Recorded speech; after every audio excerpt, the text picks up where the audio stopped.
reach the world. This is your Living Faith TV.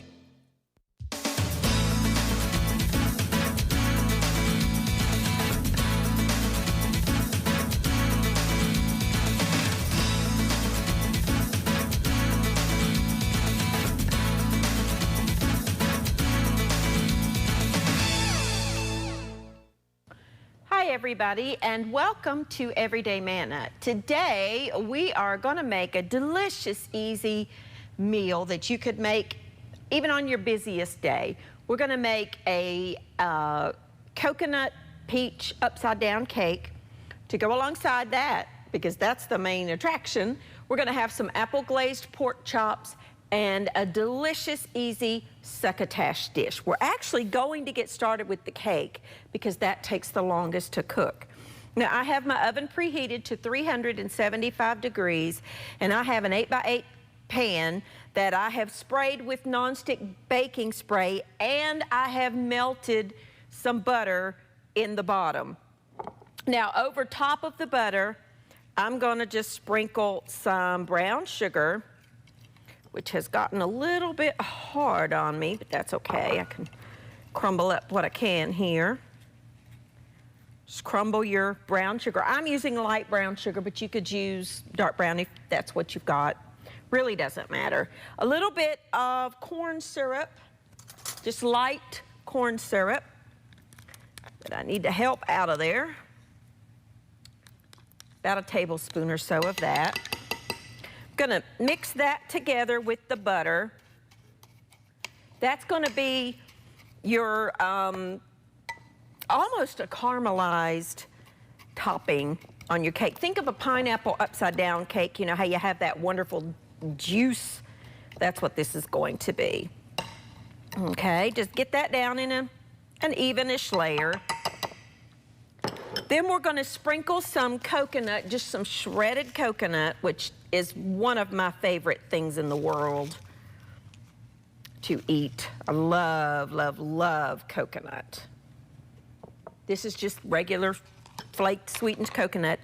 Now, over top of that, I'm gonna add about 2 cups of, these are just canned peaches. Now, I use the unsweetened, the no sugar added peaches.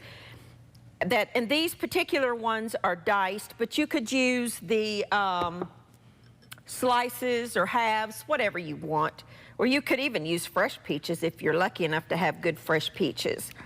You want to have a couple of cups, and you want to just spread that over top of the coconut. Again, your oven should be at 375. All right. Then we're going to mix our batter. I had set that to the side. I have in here just some all-purpose flour, and I'm going to add just some regular granulated sugar. I've got some milk. I'm going to add some baking powder to the sugar and flour and some salt. Got a little vanilla. I'll just add that to the milk. And I'm gonna add 1 egg. I'm gonna go ahead and put it in the milk because I'm gonna beat it. So I like to get all that incorporated before I add into the dry mixture. Standard way of making a batter, dry ingredients and wet ingredients. I'm gonna stir all of those dry ingredients together. Now I have here just some shortening, just some regular shortening that I am going to just kind of pinch into pieces here. You can melt it if you want to. You could use butter if you wanted to, but I've got so much butter down in the bottom, I didn't want to add any more butter, but you need the moisture. So I'm just using regular shortening. Then I'm going to stir my wet ingredients into my dry and mix all that together into a batter. It'll be lumpy, but that's okay because of the shortening. You could cream that in if you wanted to, but it melts just fine if you break it into little small bits. Just stir it all together. And then you're going to pour this straight over top of your peaches in an even layer. This makes like a cobbler crust sort of cake, which I love. Spread it all the way over your peaches. This needs to bake for about 40 minutes. So that's why we're putting it in the oven first. Just make sure your peaches are covered with your batter. Just like that. If you wanted to sprinkle a little cinnamon, you could. That would be delicious in this. And we're going to put it in a 375-degree oven for about 40 minutes. So let's put this in the center of the oven. It's very important when you're baking, the positioning of your racks. You don't want it too high because then the top will get done. You don't want it too low because the bottom will get done. I like to bake in the center if I'm baking a cake or something like that. And that's just gonna go for about 40 minutes. Let's get our pans in the sink. Now, we are gonna make a succotash dish, which, you know, there are just many, many ways of making succotash. This just happens to be my way. And I'm going to start it by melting some butter. Get my butter melting here. And I have some green onions, some scallions, and a red pepper. Just gonna cut the bottoms off of those green onions, because I don't want the bottoms. I have a trash can over here. And I don't want all the green tops. Now you can save those for a garnish if you want to. I have washed these. I'm just going to slice them. If you don't have green onions and you just want to substitute an onion, a regular onion, whoops, come back here, dude. That's fine. Either white or yellow or Vidalia or red or whatever you have is fine. We're gonna let that butter melt. I'm gonna add just a touch of olive oil, not much, just a little bit. Just kind of helps that along. Let me get there it is. To find my stuff here. Now, I don't want these to get browned. I just want them to soften. So I'm just gonna go ahead and put them in there. And I have here one red pepper that I've washed. And I like to just cut along the sides of that middle core and then cut the bottom off. It's a good way to keep all that together. And then take a little paring knife and get any of those, the membrane in there, any excess. It's okay to eat that. I just always cut it out. It won't hurt you to eat it though. And we're just gonna dice this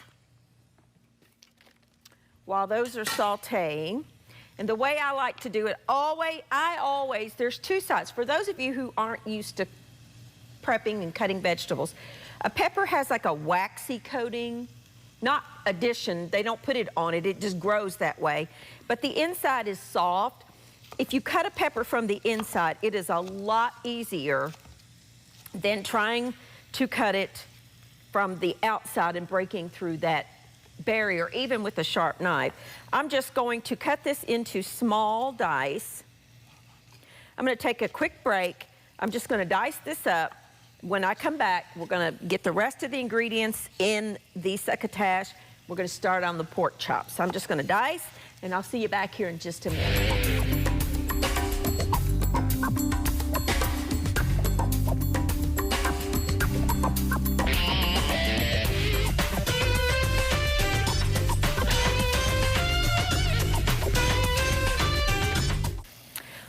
righty, now all I did was add the red pepper to the pan and just stirred it. That's the only thing I did. Now, succotash pretty much always contains some form of onion, lima beans, and corn. Beyond that, use your imagination. So there are many, many varieties of succotash, and I've made a lot of them because I really do like it. I'm gonna actually turn my heat down just a little bit.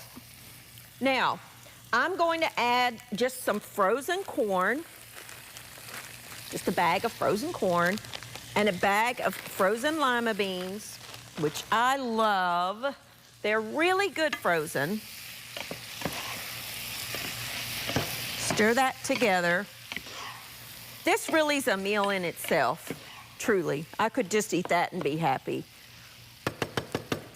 Now, I am going to add some sweet potatoes to mine, but you could do butternut squash, you could do any kind of squash. I'm just using sweet potatoes, and I just bought a package of the already diced up sweet potatoes because I didn't want to peel them and dice them, to be honest. So I'm just going to add that, but this is delicious done with butternut squash too.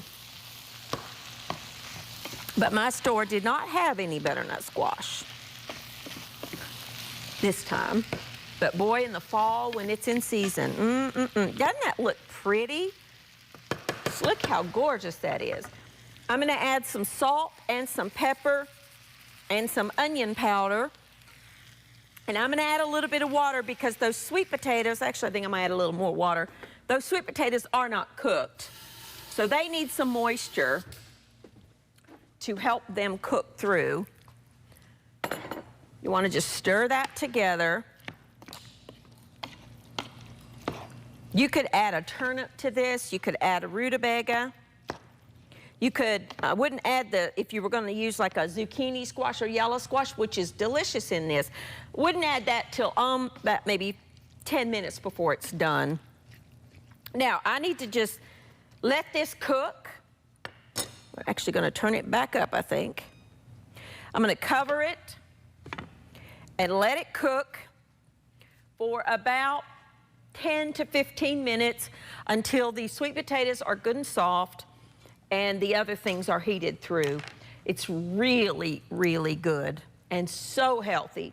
Now, for our main dish, we are gonna make an apple glazed pork chop. This is really a very, very good dish. Now, the first thing you wanna do is preheat a skillet. I like to use a nonstick skillet for this. I'm gonna add a little bit of olive oil because that's what I have up here, but if you have canola or vegetable oil, that's fine too. You know, if I'm doing a quick saute of something, I use olive oil a lot because it's a heart-healthy oil. If I'm deep frying or something like that, obviously you wouldn't want to use olive oil, but it's okay to do things like this with olive oil.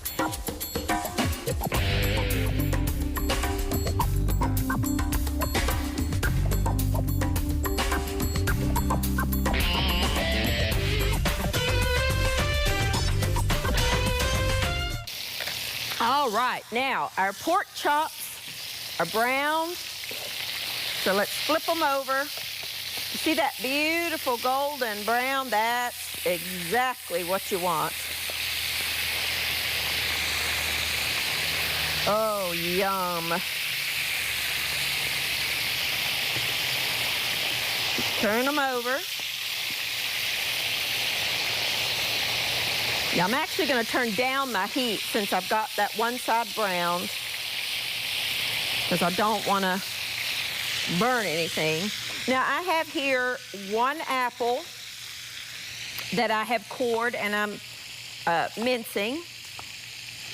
I'm using a Honeycrisp, but you could use whatever kind of apple that you like. A Granny Smith is delicious, a Gala. I wouldn't use Red Delicious because I personally just don't think they have a whole lot of flavor, but you could use whatever you like. Now, just set that to the side. Now, in this container, I have some apple juice, some apple butter, and some coarse-grained mustard that I'm going to stir together. If you can find apple jelly, you can use that. I have a hard time finding that anymore for some reason. I used to not have any problem finding it, but I just use apple butter, which is equally as delicious. All right, now we've got our mixture, and I'm gonna just sprinkle a little bit of that over top of each pork chop.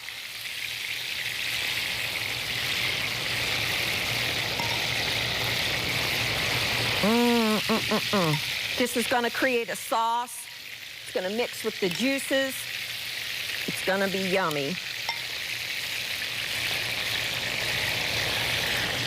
Then I'm gonna take my apple that I chopped up, and I'm just going to place this over top.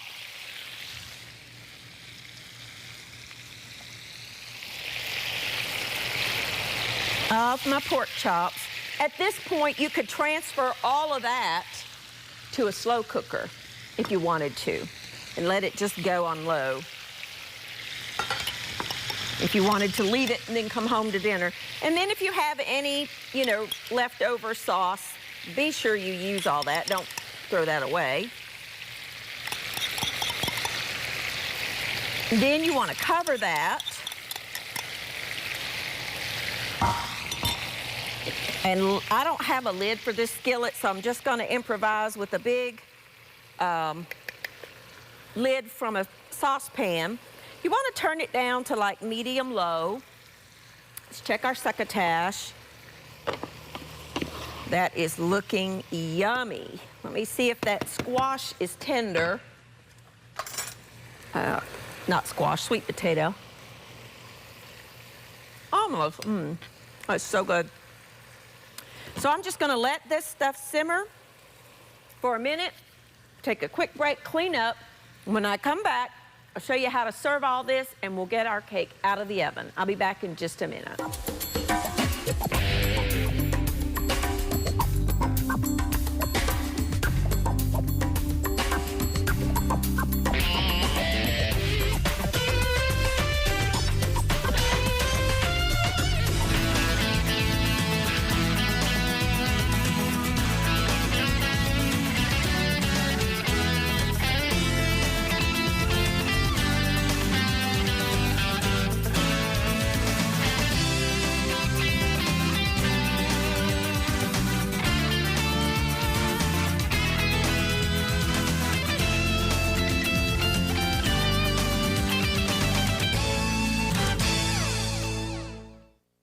Alrighty, now, the sweet potatoes kind of bleed their color over, so I like to add a little bit of just frozen green peas,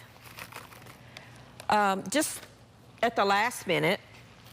You don't have to do that if you don't want, but it just adds a brightness, and I actually, they just need a minute is all they need to thaw.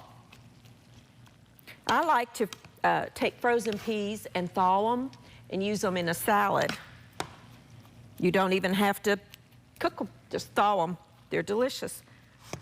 And that just adds a brightness to it. Now here's our pork chops, which smell amazing.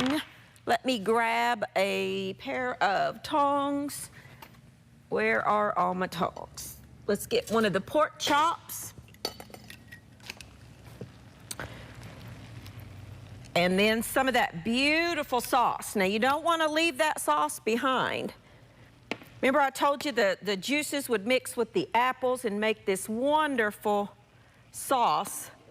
So you want to spoon that over top of your pork chop.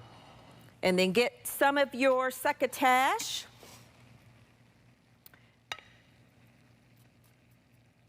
And put that right there along the side.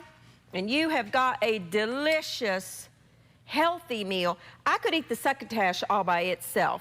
Now here is our upside down cake. And you just want to take a spoon, go around the edges a little bit because remember, you've got a sticky caramelization going on there. Oh, this is so good. You could serve this with some homemade whipped cream or some vanilla ice cream, whatever you would want to serve it with. And then flip that upside down. Be sure that you get those juices and that wonderful coconut. Oh, so, so good. So there is our delicious meal that you could make any day of the week. We've got our wonderful pork chop with our apple glaze on it. Then we've got our succotash that we just stirred in some bright green peas right there at the end. Or you could just do some parsley, or some of the green onion tops would be fine too. But there's a very, very easy, healthy meal that you could make any night of the week. I want to show you what the inside of that pork chop looks like. It's so delicious.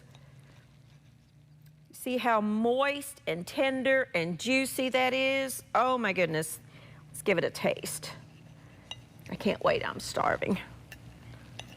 I love pork chops.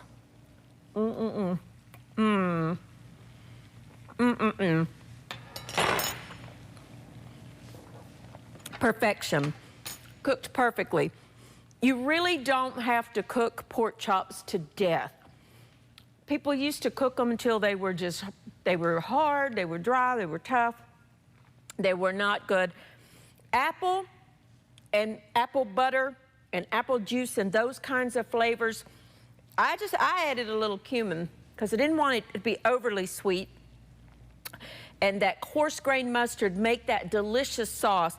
But apples are a natural with pork chops. You could also cut up maybe a onion in that and saute that along with the, in the beginning, you know, with your pork chop, or add it at the end and let it saute. Apples and onions cooked together are delicious. So there's a very, very easy meal for you to make any day of the week. We've got our succotash, 1,001 ways to make succotash. Just add, you want to have corn, you want to have lima beans, and usually it has red pepper and some kind of onion. Beyond that, you use your own discretion as to what you want. And don't forget, I got to taste our delicious peach coconut upside down cake. Oh.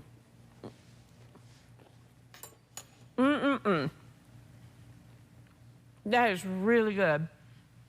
Very warm, because I just took it out of the oven. But you could serve that with a scoop of vanilla bean ice cream, or maybe some butter pecan ice cream, or some whipped cream or Cool Whip. Fabulous. Or it's on its own. It's fabulous. So there you go. Some fast, easy recipes for you to try any night of the week. Try them. Let me know what you think. And I'll see you next time on Everyday Manna.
sad, we'll be glad for all the life we've had, and we'll remember when.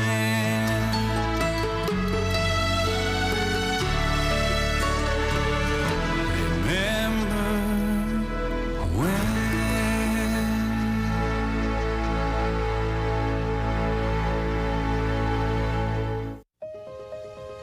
Time is the one thing that we want more of as a St. Jude parent. Without the donors, I wouldn't have my Audrey. El que St. Jude no cobra ni un centavo para nosotros significa quitarnos todo ese estrés, esa preocupación y podernos enfocar en nuestra hija. That was the first thing I was like, how are we going to do this? When they told us that we didn't have to pay a single bill, I was like, wow. They pretty much have saved us. They take care of our housing. They take care of our food. In addition to the best medical treatment that my daughter could ever have. So it allows me to focus on my daughter and getting her better.